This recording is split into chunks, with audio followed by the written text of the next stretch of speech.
Good morning students. आज हम nuclear physics first का नेक्स्ट वीडियो क्लास लेके आए हैं, जिसमें हम न्यूक्लियर पोटेंशियल का जो आल बिहेवियर है, ठीक है ना, उसको एवरेज लेते हुए इफेक्टिव रेंज थ्योरी को समझेंगे। इसमें स्कैटरिंग क्रॉस सेक्शन का फार्मूला निकालेंगे हम, effective range theory r naught और स्कैटरिंग लेंथ ए के रूप में। तो जो एनर्जी की जो टर्म आती है, जो एनर्जी है, वो स्कैटरिंग क्रॉस सेक्शन पर निर्भर करती है। और स्कैटरिंग क्रॉस सेक्शन को हमने जो अभी फार्मूला निकाला पिछले क्लास में, वो स्कैटरिंग जो लेंथ है ए, उस पर निर्भर करता है। और एक और हमारी जो पैरामीटर होता है उसमें, जो अभी हम फार्मूला लिखेंगे आगे, उसमें एक पैरामीटर और होता है जिसका डायमेंशन लेंथ होता है, उसको बोलते हैं हम इफेक्टिव रेंज। जो बेथे ने इफेक्टिव रेंज को समझाने के लिए एस वेव स्कैटरिंग को कहा था। कभी इस एस वेव स्कैटरिंग को समझोगे तो आपको इफेक्टिव रेंज समझ में आएगा। तो हम इसमें एक पोटेंशियल वेल लेके चलते हैं, है ना। इस तरह से एक बार हमको ये दिमाग में रखना है, इस तरह से कोई पोटेंशियल वेल है, ठीक है। ये इसकी दीवारें हैं, ये यहाँ आर बराबर 0 है और यहाँ आर बराबर आर नोट है। इस तरह से आर बढ़ रहा है और इधर कोई वेव फंक्शन बढ़ रहा है, ठीक है। यहाँ आपकी पोटेंशियल नॉट इक्वल टू 0 है और ये आउटसाइड रीजन पोटेंशियल 0 है। दो फंक्शन लेंगे अपने यू यू नॉट, और ये दो फंक्शन लेंगे वी वी नॉट। ये आपका इस तरह से छोटे हैं, ये ना, ये रेडियल वेव फंक्शन है। अपन ने शुरू में पढ़ा है, इस तरह से आर साइड लेके करते हैं ना, वो चीज़ है, ठीक है। अब बात ये आती है कि ये जो आर नोट है इफेक्टिव रेंज, है ना, समझ, इसको लेके चलेंगे अपने, ठीक है। तो ये आपको ये ध्यान रखना है। तो आगे चलते हैं अपने। तो अपने इसमें क्या है कि एनर्जी दो टाइप की लेंगे, एक तो E1 और एक E2। E1 जो एनर्जी है वो लेंगे आपके H cut square k square upon M, और E2 0 लेंगे। इसमें ये जो m है ये 2 म्यू के बराबर है, हमने पढ़ा है, ठीक है। हमको ध्यान है इस चीज़ के बारे में, पिछला क्लास आप देख सकते हो, ठीक है।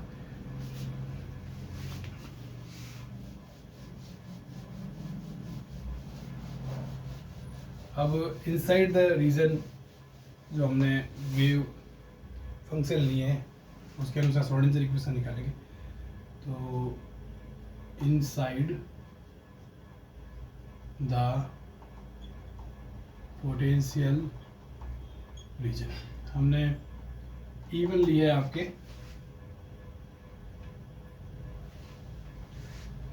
H cut square k square upon M. तो हमारा जो श्रोडिंगर इक्वेशन है, यू ले लेते हैं अपने, एक यू और एक यू नोट है ना, यू ले लेते हैं डबल डेरिवेटिव, ठीक है। और फिर है plus m upon h cut square होता है ना श्रोडिंगर इक्वेशन। अब ये E1 माइनस वी बराबर 0, एक इसमें यू और आएगा, ठीक है। अब E1 की जगह अपने ये मान रख देंगे, और ठीक है, u double dash plus m upon h cut square. E1 की जगह मान रख देंगे अपने h cut square k square upon m minus, और यहाँ आपने इन द रीजन आपके V0 है नहीं, ये आ जाएगा, एम अपॉन एच कैट इससे गुणा करेंगे, यू डबल डैश और ये k square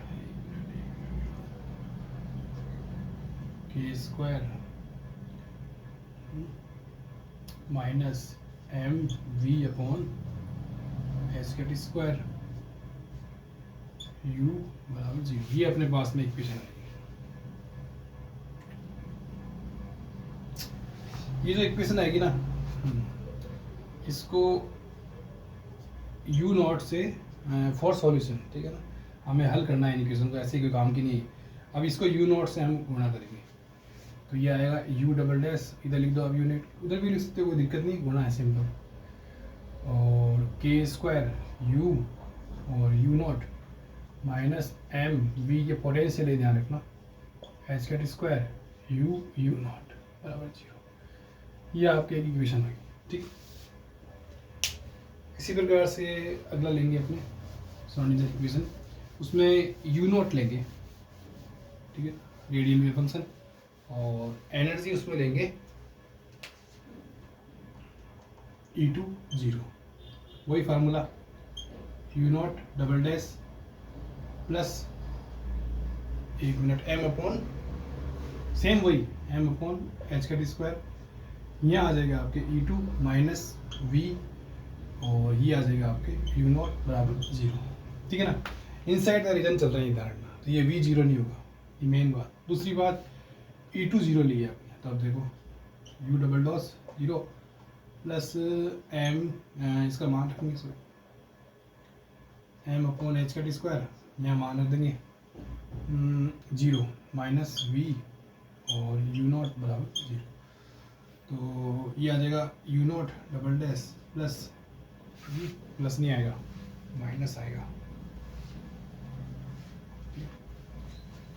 minus m upon h का स्क्वायर V U0 बराबर 0, ये चीज़ है। अब इसको हम गुणा कर देंगे U से, है ना, मैंने बताया था फॉर सॉल्यूशन, तो U0 डबल डैश है ना, और ये U से मल्टीप्लाई कर दिया, माइनस MV अपॉन एच का स्क्वायर और ये U और ये U0 बराबर 0, ये दूसरी इक्वेशन आ गई। ठीक, तो इस तरह से हमने दो फंक्शन लिए, रेडियल U और U0, ठीक है ना। दो एनर्जी ली हमने E1 और E2, पोटेंशियल हमारा यहाँ 0 नहीं, ये मेन बात ध्यान रखना, इनसाइड द पोटेंशियल रीजन, ठीक है। अब पहली इक्वेशन में दूसरी इक्वेशन माइनस कर दी, तो ये जो टर्म है ये कैंसिल हो जाएगी, तो अपने लिख सकते हैं U0 U double dash minus, अब इसमें U0 मिलाना, तो U0 डबल डैश और U, कैसे लिख लो देखो अभी। अब ये जो है प्लस के स्क्वायर U0 बराबर 0, तो इसी तरह घटाएंगे तो ये चीज़ आएगी,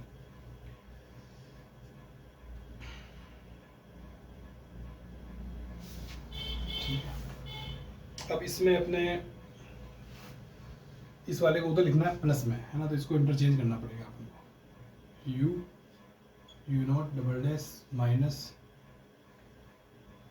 U डबल डैश U0 बराबर के स्क्वायर U0, ठीक है।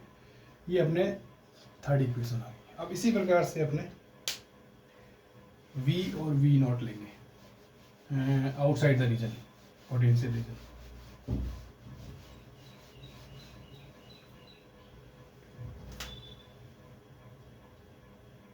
आउटसाइड द पोटेंशियल रीजन, ठीक। इसमें फंक्शन लेंगे अपने V और V0, तो पहले V के लिए V double dash plus m upon h का स्क्वायर E1 माइनस V और V, है ना, बराबर 0, ये चीज़। अब इसमें जो E1 है वो कितना है, एच का square k square upon m, और V outside the region 0, potential 0 है, ठीक है। तो अपना जो समीकरण होगा equation V double dash plus ये कट जाएगा के स्क्वायर V और ये 0 जाएगा बराबर 0, ये एक इक्वेशन आएगा अपने पास में 4। इसी तरह से हम दूसरा निकालेंगे V0 के लिए, V0 double dash plus m upon h का स्क्वायर E2 माइनस V बराबर 0, V 0 है और यहाँ आपके E2 भी 0 है और V भी 0 है, पोटेंशियल भी, तो V डबल 0 डैश बराबर 0, एक ही इक्वेशन आ जाएगी। ये तीनों इक्वेशन आपको याद रखनी है, 4 5। इससे पहले अपन को एक चीज़ और करनी है, इसको मल्टीप्लाई करेंगे अपने V0 से और इसको मल्टीप्लाई करेंगे अपने V से, वही पहले वाला हिसाब, V0 से करेंगे तो V double dash V0 plus के स्क्वायर V0, उसको माइनस करना है अपन को, ठीक है ना। 4 समीकरण में से 5 घटानी है, मैंने चौथे में से 5 घटाना है, तो वी नॉट डबल डैश और वी बराबर 0 नहीं कटेगा। चलो कोई नहीं, वो लिख लेंगे, वो इसकी तरह आ जाएगा। ठीक है, तो वी अपने डबल डैश ये पहले लिखो क्योंकि ये हो जाएगा तो प्लस में लेना अपने को, और वी माइनस ये वी डबल डैश और वी 0, और ये आ जाएगा आपका के स्क्वायर वी और वी 0। ये आपका 6th इक्वेशन आता है।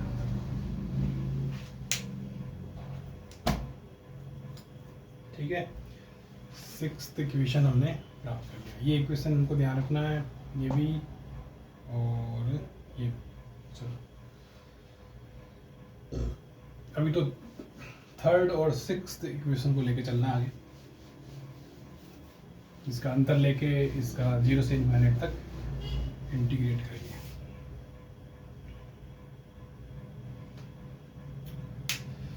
अब क्या है कि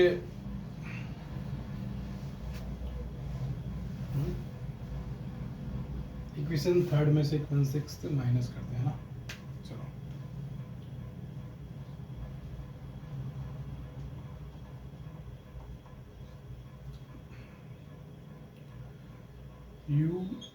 you naught double dash minus u double dash u, ये लो माइनस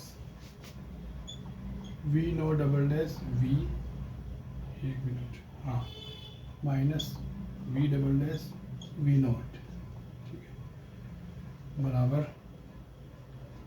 के square u naught minus v naught, ये चीज़ है। केवल अंतर लिया है अपना और कुछ नहीं किया। अब इसमें हम ऐसे भी लिख सकते हैं इन टर्म्स को, जैसे D by d are you not dash minus u dash u not, इसको ऐसे लिख सकते हैं, इसको भी ऐसे लिख सकते हैं। वी नॉट डबल डैश नहीं, सिंगल डैश आएगा, ठीक है ना, डबल डैश का ओपन करेंगे जब आ जाएगा वी माइनस वी नॉट, ठीक है, बराबर के square u naught minus v naught, ये चीज़ आ जाएगी। इसमें क्या है कि अपने इसको ओपन करेंगे ना तो ये टर्म वापस आएगी, ठीक है, जैसे इसका ओपन करेंगे तो ये आएगा, इसका ये आएगा, बाकी इसको करेंगे ना इसको और इसको, तो सेम टर्म आएगी और वो कैंसिल हो जाएगी। इसी तरह से ये है, ठीक है ना। अब इसको इंटीग्रेट करेंगे अपने 0 से इनफाइनाइट तक, ठीक है ना। जो इफेक्टिव रेंज थ्योरी है आर वो 0 से इनफाइनाइट हो सकती है, तो उस हिसाब से अपने इसको 0 से इनफाइनाइट तक इंटीग्रेट करेंगे।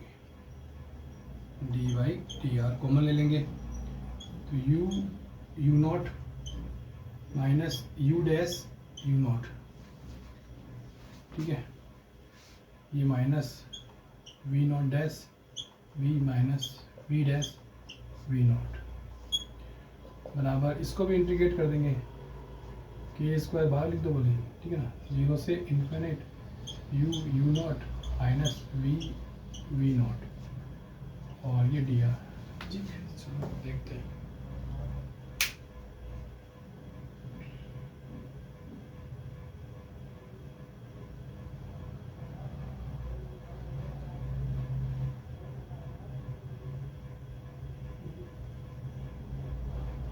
ठीक है, ये हमारे पास में लास्ट इक्वेशन आ गई है। इंटीग्रेशन और डिफरेंशिएशन एक दूसरे का विलोम होता है, अपोजिट होता है, तो आपस में कैंसिल आउट हो जाएगा, परंतु लिमिट तो लगेगी ना 0 से इनफाइनाइट, ठीक है ना, वो अपन को लगानी है 0 से इनफाइनाइट लिमिट, ठीक है।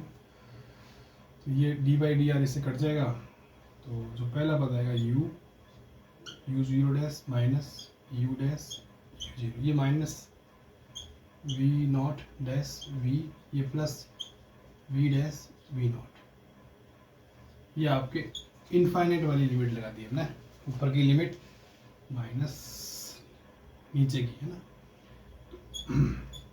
तो इस तरह से, ठीक है, सेम टर्म आएगी, कुछ भी अंतर नहीं आएगा, बस ये इनफाइनाइट पर है और ये सब रेडियल फंक्शन है एंड डिपेंड ऑन आर।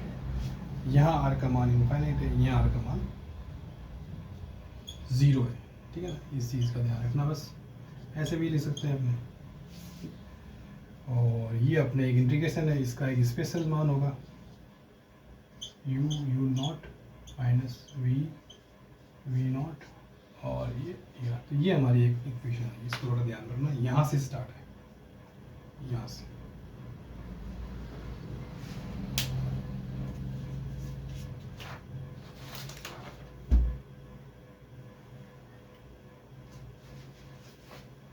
मैंने बताया था कि उस तरह से पोटेंशियल वेल है, तो उसमें जो आर नॉट या आर बराबर 0 है ना, आर बराबर जो 0 केस है वो इन पोटेंशियल रीजन है। मैं थोड़ा सा बता दूँ बाउंड्री कंडीशन अपने इसमें कैसे रहते हैं मोटा मोटा।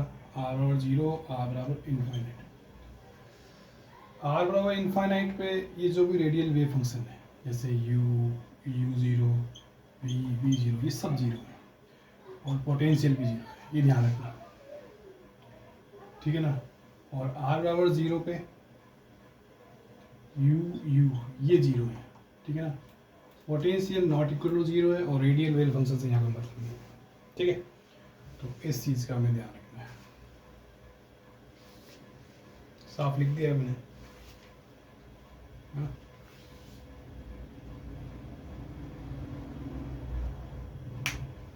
तो मैं कह रहा हूँ ये टर्म है, ठीक है ना, ये इनफाइनाइट पे है।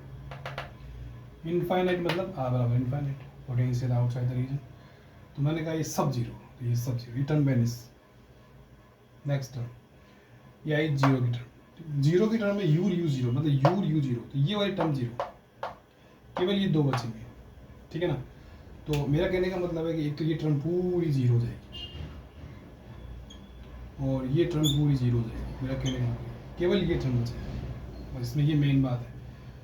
तो ये माइनस से मल्टीप्लाई होकर लिखेगा, तो v0 डैश और v, ये माइनस v डैश और v0, ठीक है। और बराबर अपने पास में ये same to same k square, और ये इंटीग्रेशन 0 से इनफाइनाइट, ठीक है। और ये u0 माइनस v और v0, और ये d आ जाएगा, है ना। तो हमारे पास में क्या है कि जो इफेक्टिव रेंज है, ये इफेक्टिव रेंज जो टर्म हम लेते हैं, ठीक है ना, वो जो न्यूक्लियर पोटेंशियल होता है जो अलग अलग शेप के लेते हैं, हम देखे हैं पहले शुरू के पहले वीडियो में न्यूक्लियर के। तो वो सभी शेप को लेके एवरेज बीवर के ऊपर आधारित होता है। तो उस तरह से ये जो इफेक्टिव रेंज आर नोट का जो मान होता है ना, 2 मल्टीप्लाई 0 से इनफाइनाइट, माइनस में होता है, माइनस में एक बार इसको चेंज कर देंगे अपने, जैसे ये v का स्क्वायर माइनस u का स्क्वायर, ठीक है, और d का, इस तरह से होता है। एक मिनट, ये अपने ये बात का थोड़ा सा हमने ले लिया, इसको थोड़ा और अभी लेके चलना है आगे, थोड़ा सॉल्यूशन वगैरह देखना है अपन को, ठीक है ना। पहले वो देख लेते हैं, फिर आएगा ये, थोड़ा आगे चलेंगे अपने। ये आ गया, एक अपन ने इक्वेशन निकाली थी अपने v नॉट डबल डैश 0, है ना। एक अपने पास में इक्वेशन ये आई थी, एक आई थी, मैंने कहा था इनको याद रखना, v double dash minus plus v के स्क्वायर बराबर 0। ये 3 इक्वेशन आ गई, ठीक है ना। ये तो 4th और ये 5th, और ये अभी अपने लास्ट इक्वेशन। तो मैंने ये इक्वेशन क्यों लिखी, मैंने ये लिखी जैसे ये रेडियल वेव फंक्शन है, ठीक है ना। तो इसका एक जनरल सॉल्यूशन लेना है अपने को। जैसे एक तो आएगा v का और एक आएगा v नॉट का, तो अपने v का लेते हैं। v का आएगा a साइन के आर प्लस डेल, ठीक है। ये अपन ने एक सॉल्यूशन लिया है ना। a क्या है, नॉर्मलाइज है, a नॉर्मलाइज कोफिशिएंट है। a के नॉर्मलाइज कोफिशिएंट होने के लिए हमें ये रखना है कि जैसे r का मान जब 0 होता है ना, तो ये जो VR होता है ना, V0, इसका मान 1 होता है, ये ध्यान रखना है। a एक नॉर्मलाइज कोफिशिएंट है, हम पढ़ते आ रहे हैं, एक नॉर्मलाइज कोफिशिएंट है, तो उसके लिए ये कंडीशन फॉलो करेगा। यहाँ पे r बराबर 0 पे अगर r को 0 करोगे आप, तो V0 का मान 1 होगा। तो उस हिसाब से हम ए का मान निकालने के लिए हम यहाँ v को 1 कर देंगे, a साइन, और यहाँ r को 0 कर देंगे, तो ये डेल आ जाएगा। तो a का मान आ जाएगा आपके 1/sin डेल, इस तरह से, ठीक है ना। ये डेल एल जो लिखते हैं ना, डेल ये शिफ्ट है, मैंने बताया आप पिछले वाले में। अब डेल लिखते आ रहे हैं तो डेल लिख लो, तो एल लिख लो। एल क्या है, एस वेव्स के लिए एल 0 होता है, ठीक है ना। हायर एनर्जीज के लिए एल का मान चेंज होता है। अब ये मान हम इसमें रख देंगे, तो v का मान क्या आ जाएगा, साइन के आर प्लस डेल, और नीचे क्या आ जाएगा आपका साइन। ये हम क्यों कर रहे हैं, क्योंकि हम यहाँ से v का मान निकाला है ना। एक मिनट, ये v कौन सा है, ये वाला, ये ध्यान रखना, कन्फ्यूजन हो जाएगा। तो ये v का मान हमने निकाल लिया। एक तरह से हम इसको लिख सकते हैं, एक तरह से ये लिखेंगे वी आर, ठीक है। तो इस v का मान आ गया, है ना। एक इक्वेशन और काम आएगी अपने भी, देखेंगे अपने और, मैं एक बार चेक कर लेता हूँ।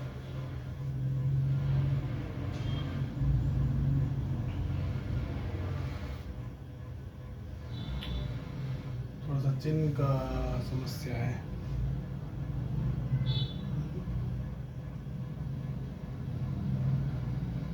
ठीक है, सही है, कोई दिक्कत नहीं, ये इक्वेशन सही है, मैंने चेक कर ली है, सही है। अब इसमें देखो, अपने इसका मान निकाल लिया v का, मैंने बताया ना, v का निकाल लिया। अब v डैश का निकालेंगे, ठीक है ना। v डैश के लिए हमें इसका अवकलन करना पड़ेगा, तो हम अवकलन कर देंगे v डैश। साइन में r पद है, तो साइन का अवकलन क्या हो जाएगा, कोस के आर प्लस डेल, और नीचे क्या आ जाएगा आपका साइन डेल। अब अपने r को 0 कर देंगे, लिख लो बोले इस तरह से, v नॉट नहीं है, v डैश है, ठीक है। तो ये आपके cos del upon sine del आ जाएगा, तो ये आ जाएगा आपके कॉट डेल, ठीक। ये v का मान आ गया, और एक थोड़ी सी कहीं कुछ गड़बड़ आ रही है, कई बार देखता हूँ मैं, हाँ, जब अवकलन करेंगे ना अपने इसका, तो ये r के कोफिशिएंट k है ना, तो यहाँ k आएगा, ये चीज़ है, अवकलन ढंग से नहीं किया अपन ने, ठीक है, ये चीज़ है। तो ये किसका मान आ गया, ये v डैश, तो ये v का मान आ गया।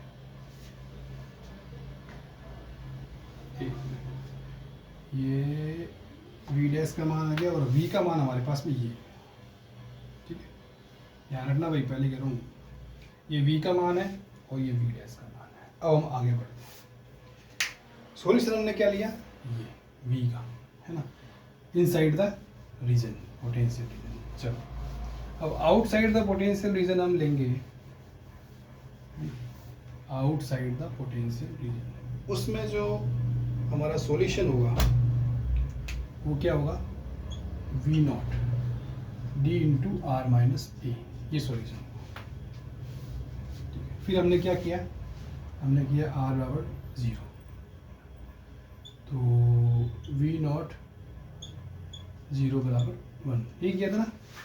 इसको देखते हुए जब ये 1 लिखेंगे, मतलब a का मान निकाला था, यहाँ d का मान निकालेंगे, r को 0 कर देंगे, माइनस a कर देंगे, तो जो d का मान आएगा वो -1/a आ जाएगा, ठीक है।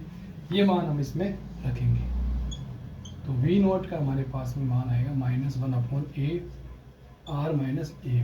तो v नॉट का मान क्या आएगा, कहने का मतलब ये, तो ये मल्टीप्लाई करेंगे तो ये 1 और -r/a, ये मान आएगा हमारे पास में v नॉट का, ध्यान रखना भाई, ठीक है। अब इसका अवकलन कर देंगे,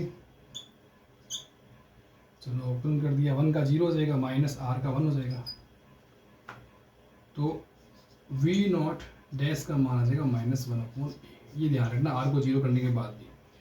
तो ये v not dash, v not, और ये v डैश, और ये v, 1 2 3 4, ये चारों मान हमें इस इक्वेशन में यहाँ रखने हैं, ठीक है। इस चीज़ को थोड़ा सेट कर लो, अब आगे बढ़ते हैं।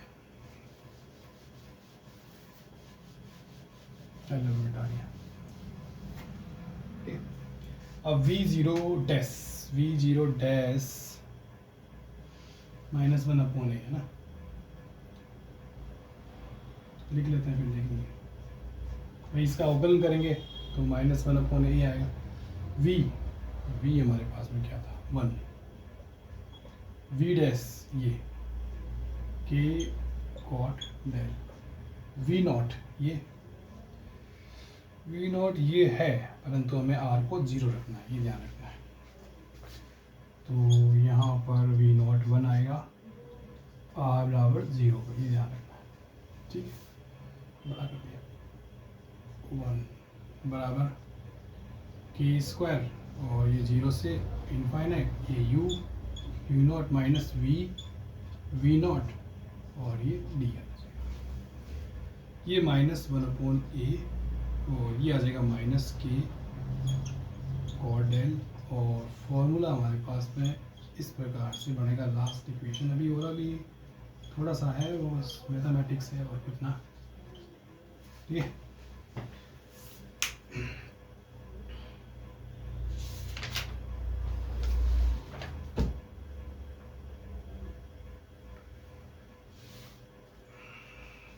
अब मैं मुझे बताता ना इफेक्टिव रेंज वाला जो अपने लेते हैं, है ना, इस इंटीग्रेशन को इफेक्टिव रेंज आर नॉट के रूप में लिखेंगे।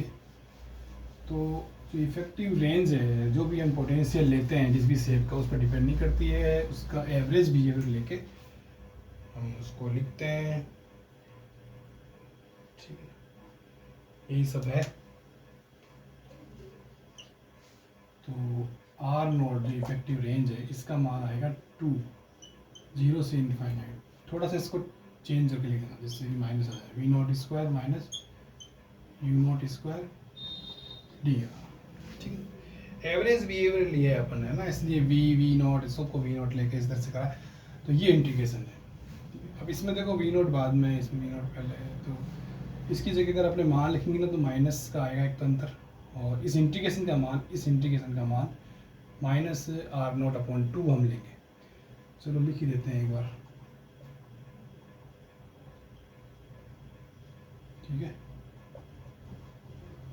-r0/2।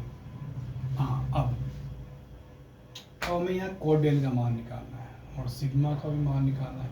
तो एक सिग्मा जो स्केटरिंग क्रॉस सेक्शन का जो फार्मूला होता है, हमने शुरू में लिखा है, l बराबर 0 से इनफाइनाइट, यहाँ 12+1 आता है, 12+1, एक आता है अपने 4π/k², एक आता है sin स्क्वायर डेल, है ना। तो एस वेव स्केटरिंग है, l 0 है, तो हमारे पास में आ जाएगा 4π/k² sin स्क्वायर डेल। अभी जो sin स्क्वायर डेल है ना, l 0 है, ये डेल 0 लिख लो। इसको अगर हम कोट के रूप में लिखते हैं तो ये आता है कोट स्क्वायर डेल, ये फार्मूला है त्रिकोणमिति है। देखता हूँ चल रहा है वीडियो, चल रहा है, चलो। तो अपन ने कोट स्क्वायर का मान निकाला गया,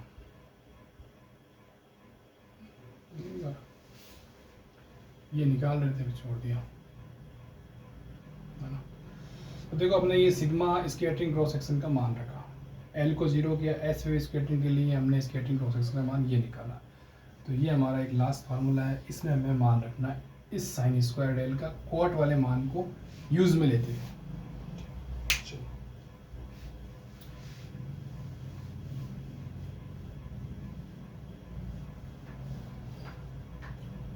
तो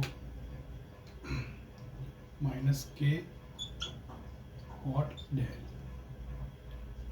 k² r0/2 माइनस में ना, और वो प्लस में आ जाएगा 1/a। इसके बाद में कोट डेल माइनस भेज दो उधर, के भी भेज दो, तो k r0/2 माइनस 1/ak, ये हमारे पास में मान आएगा कोट डेल का।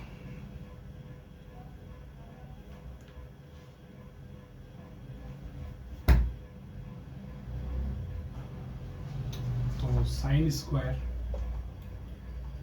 डेल का मान क्या आएगा, 1/1 प्लस k r0/2 -1/a/k, ये मान आएगा स्क्वायर में।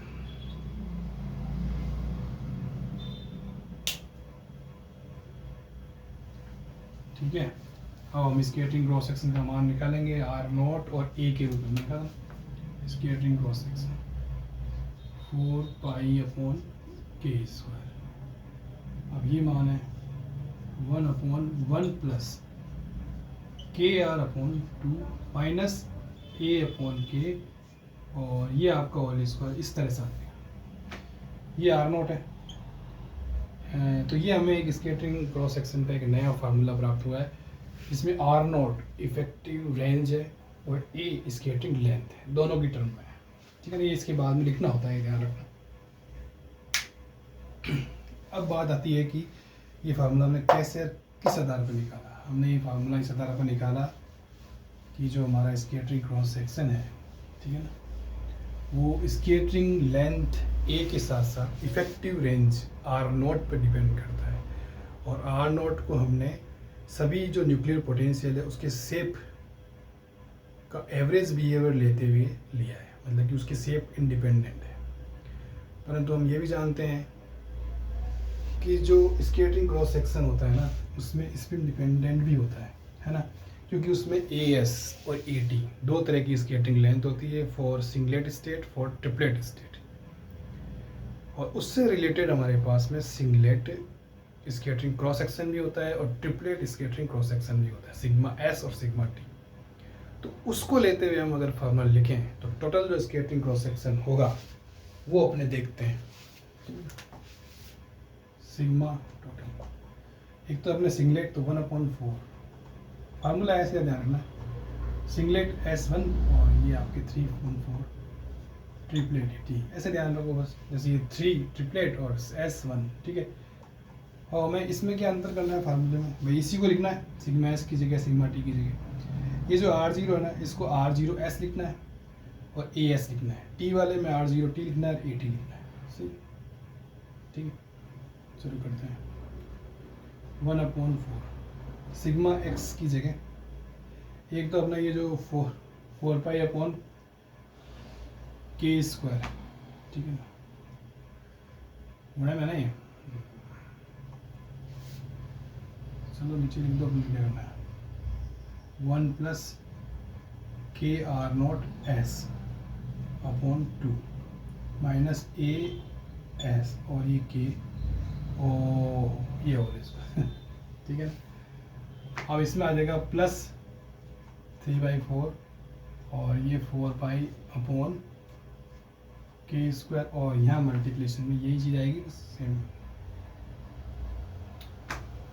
1 प्लस kr0t/2 माइनस 1/a/k, और ये हो स्क्वायर, ये बड़ा ब्रैकेट है, ठीक है। और इसको अपने स्पष्ट रूप से और लिख सकते हैं,